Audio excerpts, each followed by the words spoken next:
To be able to win in Andorra in front of my son with my wife, it's unbelievable, and yeah, incredibly motivating. The last 5K, all I could think of was, this is for you, Harris, and this is for you. Get there as quick as possible. Oh, I love you so much. I'm so proud of you.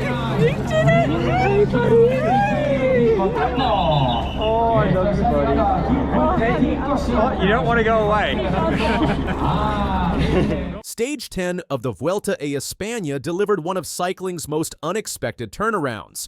Jay Vine went from telling his team to abandon their stage plans to claiming victory at the mountain summit, while the race for the red jersey took a dramatic twist that nobody saw coming. Stage 10 was supposed to be straightforward, a 175-kilometer ride from Parque de la Naturaleza Senda Viva to the ski resort of El Ferial Larra Belagua in the Pyrenees. But nothing about this day went according to plan, especially for the Australian climber, who seemed destined to miss out on the action entirely. The race started at a blistering pace. We're talking 50 kilometers per hour for the first 2 hours. That's sprint race speed, not mountain stage speed. Riders were attacking left and right, but nothing was sticking. The bunch was flying along, swallowing up every move before it could gain any real ground.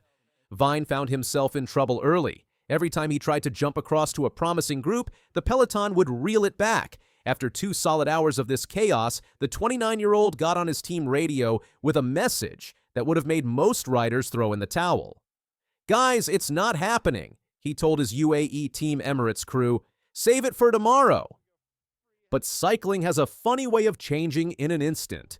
Just when Vine was ready to give up on the stage, a crash happened right in front of him. Suddenly, he was stuck behind a pile of riders, losing precious seconds as potential breakaways formed ahead.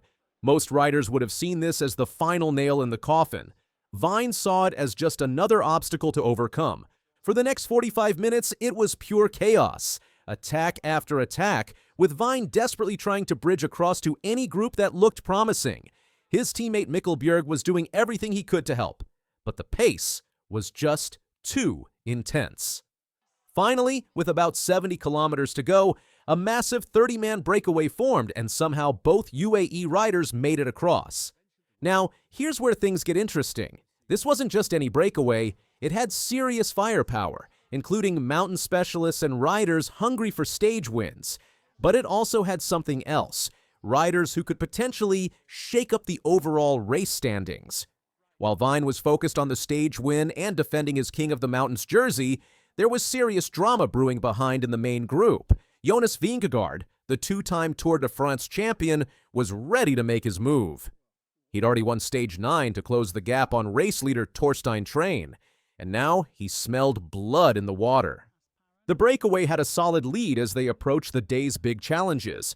First up was the Category 3 Alto de las Coronas, where Javier Romo from Movistar decided to test the group's strength.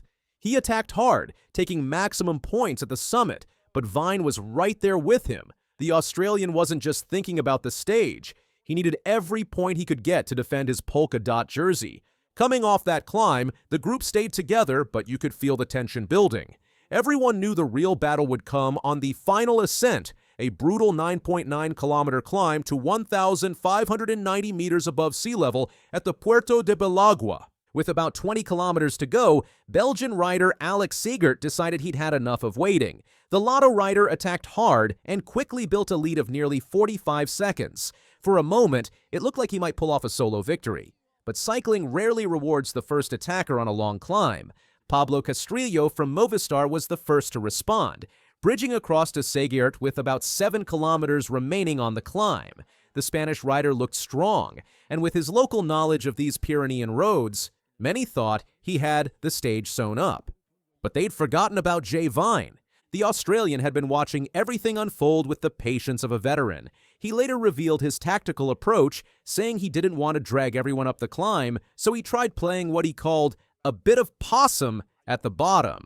He made himself look weaker than he really was, waiting for the perfect moment to strike. With 5 kilometers to the summit, Vine made his move. He caught Castrillo quickly, and when the Spanish rider tried to respond, Vine simply rode away from him. It was a display of pure climbing power that left no doubt about who was the strongest rider on the mountain that day. As Vine soloed to victory, punching the air as he crossed the line, the real fireworks were happening further down the mountain. The group of overall contenders had been playing cat and mouse all day, but the final climb was where reputations would be made or broken. Traeen, who'd been wearing the red leader's jersey, was in serious trouble. The Norwegian, who'd overcome testicular cancer just a few years earlier to reach this level, was struggling with the pace. When the attacks came from the favorites, he simply couldn't respond. Vingegaard was in his element. The Danish climber, known for his Tour de France victories, was patient but deadly. He didn't need to attack, he just needed to follow the moves and let Traeen fall away. By the time they reached the finish, the race lead had changed hands once again.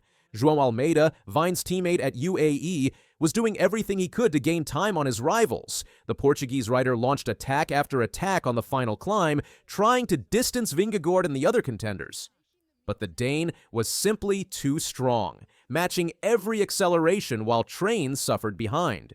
It seems like week 2 is where the Vuelta a España really starts to happen. Is that the case? Yes, second week and the third week also now with the TT.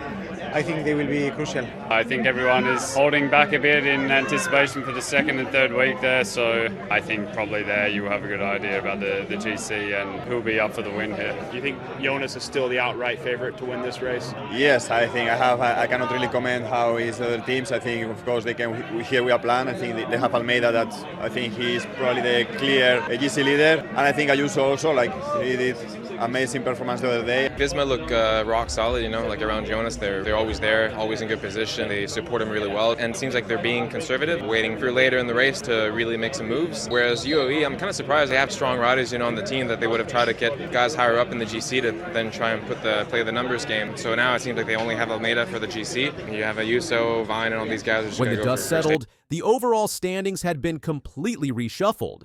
Vingegaard was back in the red jersey, leading Traeen by 26 seconds. Almeida had moved up to third, just 38 seconds behind his main rival.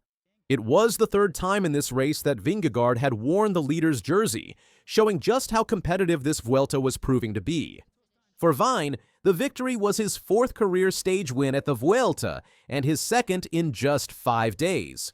More importantly, it extended his lead in the King of the Mountains competition to 23 points over Louis from Sidal Quickstep. He was successfully defending the polka dot jersey he'd won the previous year. But there was more to this story than just the racing. Behind the scenes at UAE Team Emirates, drama had been brewing all day.